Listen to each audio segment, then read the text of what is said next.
Hey friends, welcome to the Weller channel. Today, I'll show you what to do if your iPhone isn't receiving emails. First, make sure your silent mode and sleep mode are turned off. Then ensure you haven't turned on the Do Not Disturb mode. After that's all done, try restarting your phone by holding the side buttons down and rebooting the phone. Once restarted, make sure you have enough memory to receive notifications.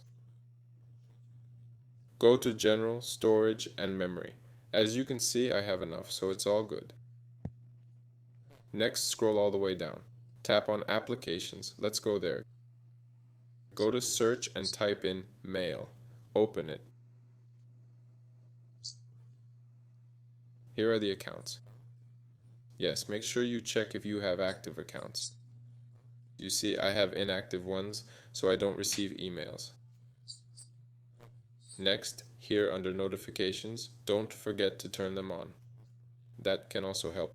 That's it. If you're searching for a specific message, don't forget to check your spam folder. That's everything. This was Weller. Goodbye, everyone.